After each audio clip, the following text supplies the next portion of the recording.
everybody.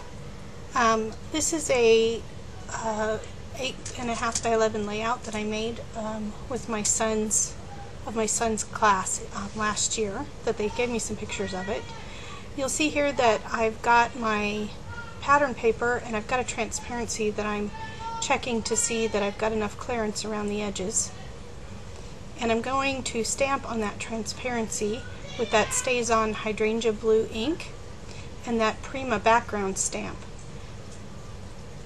And I'm just going to make basically a frame because most of that transparency is going to get covered up. But I'm going to make a frame around the edge. It just kind of adds that extra layer of color and texture without covering up the pattern paper entirely, which is, I really like that pattern paper. It comes from the Echo Park Creative Agenda line that I picked up just a little while ago. And I'm going to try to use up. So as you can see, I'm just going around. That stamp is kind of neat. It looks like it's solid circles, but when you look at it close, it's not solid at all. They're kind of like swirlies. And that's a Prima background stamp.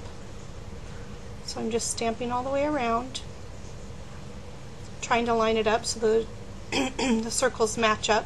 And they don't match up perfectly right there, but once you get it on the layout, you don't notice at all because it's just kind of a see-through layer. I really enjoy making my own overlays. It's one of the things that I like to do. So there it is, and I'm showing you how it's kind of swirly textured. And there's the transparency.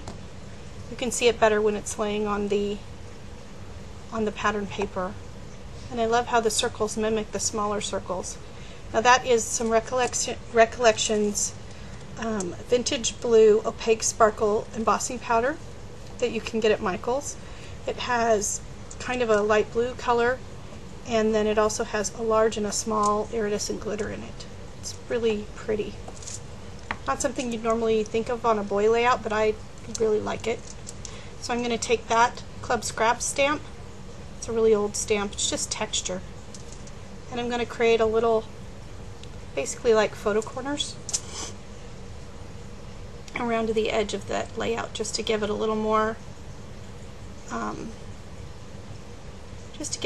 visual interest and to kind of break up the circle pattern a little bit and to give it some sparkle. I don't know, I like embossing on layouts. Lots of reasons. Okay. So one of the things about this is you have to heat it from the bottom, so you're going to see me lift that paper up towards myself. And of course I cut out all of the part where I'm just sitting there embossing it.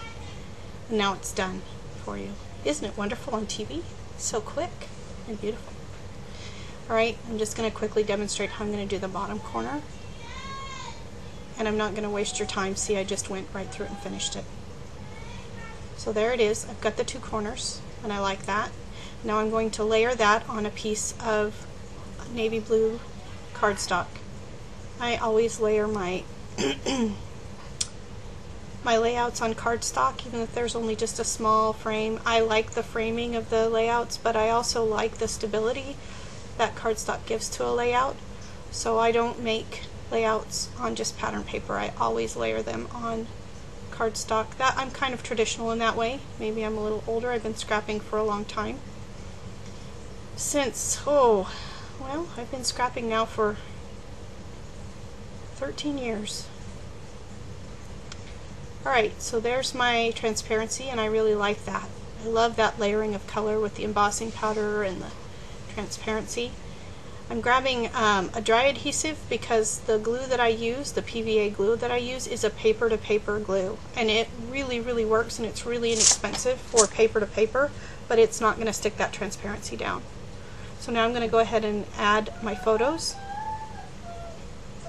And I think those are 3 by 5. I think I trimmed them down to 3 by 5, and I just made a mat with one of the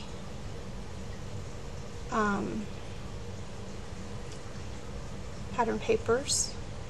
And I can't give you a close-up of those kiddos because they're not my kiddos, but well, one of them is, but most of them aren't.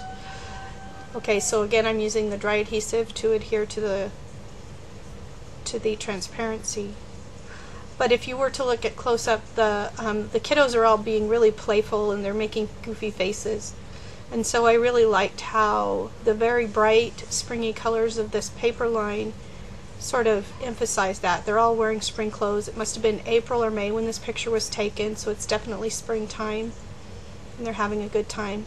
So I'm showing you how I used a cutout from the paper line, and I'm actually going to cover up that top 10 list entirely, and I'm just using that as a black frame. And that's just a piece of light blue cardstock that I did my journaling on, and I took a Stampin' Up! Punch and made that paper edge top, that little torn edge top thing. And that is a sticker from the collection. And I've seen all you guys using the wax paper, and for whatever reason these stickers stuck hard to the wax paper, and then they weren't very sticky when I pulled them off. So I don't really like this strategy, at least not with these stickers.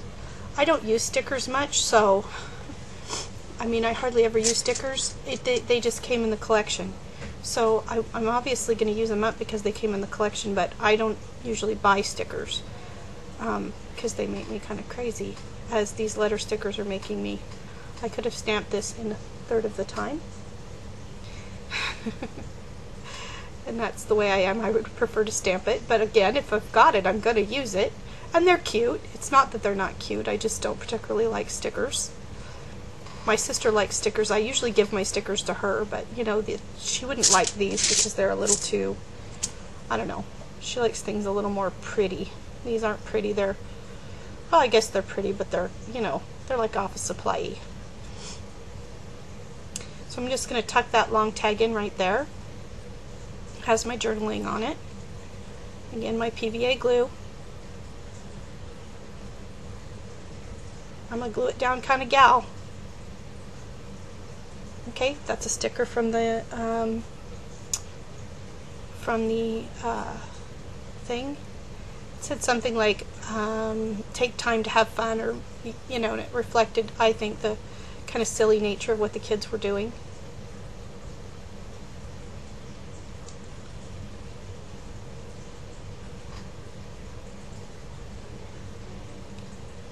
All right. I think that it just says something like remember the moments or something, just a sticker from the collection. Felt like it gave the layout some balance down there. And that says check this out. And I'm going to slowly and meticulously put on these letter stickers. And I hate them. I hate letter stickers. I know you all use those stickers and whatever. I like my silhouette. That's what I usually use, but right now we I've got my sister's Cricut, but there just aren't that many fonts available to me with the Cricut, and I missed my silhouette, and so I went and got it out of my storage unit, but in the move my power cable got lost, and so we had to order a new power cable, and I'm waiting for it to come in the mail. It should come in probably Monday or Tuesday, and then I'll be back to my silhouette, and letter stickers be darned, because they make me crazy. Ugh, all of this. I'm having to glue it anyway. I might as well just glue them down, you know. I don't know. I know lots of people love their letter stickers, but I just, yeah. And then you run out of some, and you don't have enough of another, and you got too many. Oh, it just makes me crazy. They're kind of make me crazy. That's why I like my silhouette. I'll be glad to get it back up and running. Okay. And I'm trying to glue this stuff down to that embossing powder, but it doesn't want to stick, so I had to pull out the matte medium because the PVA glue just did not want to stick to that embossing powder with all the glitter in it. And so then I went ahead and finished with that last sticker, said capture. And then in all these pictures there's only one image of my son Jack. He is autistic and spends most of his time in the resource room, so they only managed to get one picture with him. So I wanted to take an arrow and stamp it that shows where he is with that Heidi Swapp stamp set. Alright, and that's it. That's a wrap. That's my layout. I have an image for you at the end. Thanks. Have a good night.